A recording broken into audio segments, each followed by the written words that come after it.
પાટણના ભારતીય જનતા પાર્ટીના નેતાએ સુપરસ્ટાર વિક્રમ ઠાકોર છે તેમને લઈને અશોભનીય શબ્દોનો પ્રયોગ કરતા ખળભળાટ મચી જવા પામ્યો છે અને આ મામલે જ વાત કરવી છે। વૈષ્ણવજન તો તેને કહીએ જે પીડ પરાઈ જાનાને રે।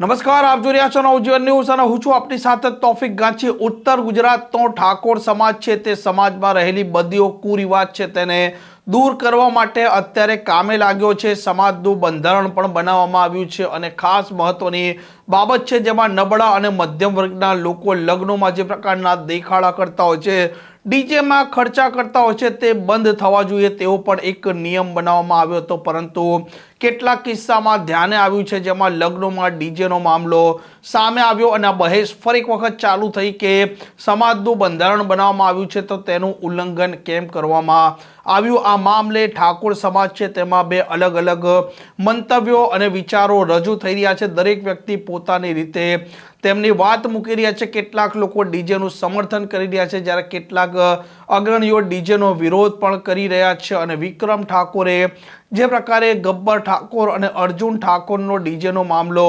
ઉપસ્થિત થયો હતો તેમનો પક્ષ લીધો હતો અને હવે પાટણના ભારતીય જનતા પાર્ટીના નેતા છે દિનેશ ઠાકોર તે મેદાને આવ્યા છે અને ગુજરાતી સુપરસ્ટાર વિક્રમ ઠાકોરને લઈને તેમણે અશોભનીય શબ્દ પ્રયોગ કર્યો છે અને જેને લઈને ખળભળાટ પણ મચી જવા પામ્યો છે।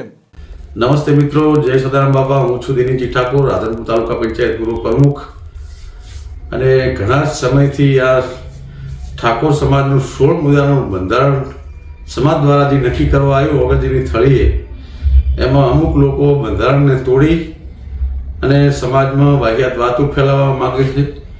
એમાં વિક્રમ ઠાકોરને હું ખાસ કહેવા માગું છું કે ઠેંગણા દોઢ ફૂટિયા, તારા પ્રોગ્રામ ક્યાંય થતા નહોતા। ઠાકોર સમાજે અને ઠાકોર સેનાએ સમર્થન આલીને તને પ્રોગ્રામ ન કે મહેસાણાથી આ બાજુ તું પ્રોગ્રામ લેવા તૈયાર નહોતો પહેલાં, બરાબર? એટલે તારી મર્યાદામાં રહે, બધાને મૂલ્ય ચડાવી અને આખી આવડી મોટી સમાજ ભેગી થઈને 16 મુદ્દાનું બંધારણ કર્યું અને લડા ઉડાડવા ફરી રહ્યો છે। હવે આ બાજુ પ્રોગ્રામ કરવા આવતી ઉત્તર ગુજરાતમાં પાટણ સુધીમાં ચાहे ખબર પડે તને આટલો મોઢે ચડાવ્યો, આટલો સહકાર આપ્યો એટલે તું સમાજ ઉપર જ તારા ઉપર હમણાં પેલો સરકારની વાત આવી તો તે હમણાં સમાજ ભેગો કર્યો હતો।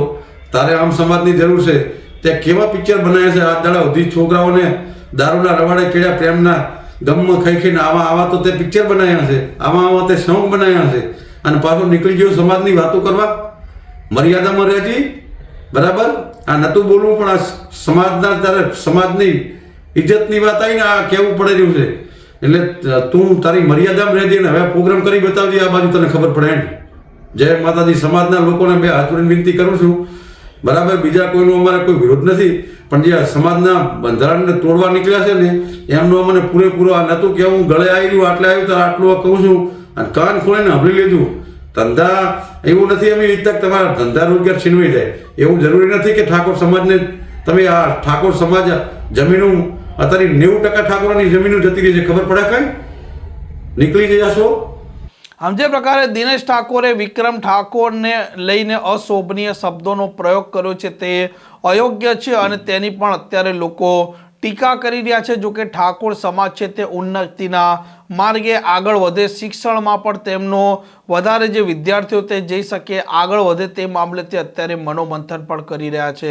આ પ્રકારના સમાચાર માટે નવજીવન ન્યૂઝ ચેનલને લાઇક, શેર અને સબસ્ક્રાઇબ કરવાનું ભૂલતા નહીં। નમસ્કાર।